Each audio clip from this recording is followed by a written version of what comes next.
ঢাকায় নিযুক্ত যুক্তরাষ্ট্রের নবনিযুক্ত কমার্শিয়াল কাউন্সিলর পল ফ্রস্ট জানিয়েছেন, বাংলাদেশের সাথে ব্যবসা ও বিনিয়োগ বাড়ানোর পথে বড় বাধা এখানকার দুর্নীতি, জটিল করকাঠামো ও আমলাতান্ত্রিক জটিলতা। এসব চ্যালেঞ্জ মোকাবেলায় বাংলাদেশের সাথে বিনিয়োগ ও বাণিজ্য সম্পর্কের উন্নতি চায় যুক্তরাষ্ট্র। বাংলাদেশের বাজারে তার দেশের কৃষিপণ্য, জ্বালানি ও উড়োজাহাজ রপ্তানিতে আগ্রহের কথাও জানান তিনি। আরও জানাচ্ছেন জিয়াউল হক সবুজ। বাংলাদেশের সবচেয়ে বড় রপ্তানি বাজার যুক্তরাষ্ট্র।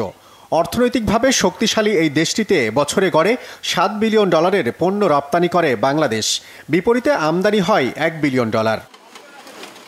দেশটি থেকে আনা পণ্যের বড় অংশই উড়োজাহাজের যন্ত্রাংশ, লোহা ও সয়াবিন সহ তরলায়িত প্রাকৃতিক gas.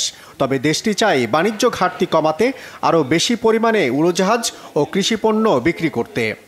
We're looking to expand U.S. exports here in so many different ways in other sectors. So power and energy, aviation, agriculture, as I mentioned, and not just agriculture products, but even agriculture infrastructure like storage and cold chain.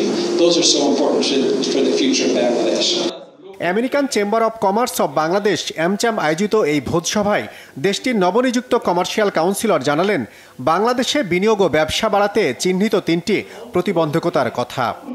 Private sector faces in Bangladesh corruption, financial governance, a complicated tax regime, infrastructure and logistics, bureaucracy. Those are things that we really can work on together. অনুষ্ঠানে AmCham president জানান, শুল্ক সহ বিভিন্ন প্রতিবন্ধকতা দূর করতে টিকফার প্ল্যাটফর্মকে কাজে লাগানো উচিত। আমরা সবসময় বলি যে চ্যালেঞ্জগুলো একই চ্যালেঞ্জ তারাও ফিল করে যে আমাদের এখানে এক নম্বর লেভেল প্লেইং ফিল্ড থাকা উচিত, যে আমেরিকার একটা ইনভেস্টমেন্ট যাতে এখানে যখন আসবে তারা যাতে একটা লোকাল ইনভেস্টরের মতো তারা ট্রিট হয়। এবং এর বাইরে যে কমন চ্যালেঞ্জগুলো আমাদের আছে, যেমন আমাদের এখানে আমাদের পোর্ট ফেসিলিটি, আমাদের কাস্টম খুবই কমপ্লিকেটেড, আইপিএল ইনভেস্টমেন্টটা আমাদের এখানে খুবই দুর্বল।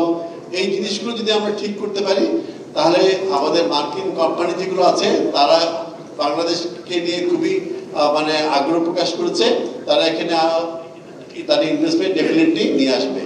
বাণিজ্য সম্পর্ক উন্নয়নে বন্দর জটিলতা কমানো এবং অবকাঠামো উন্নয়নের তাগিদ দেন বিভিন্ন মার্কিন কোম্পানির প্রতিনিধিরা। জিয়াউল হক সবুজ, বাংলাভিশন, ঢাকা।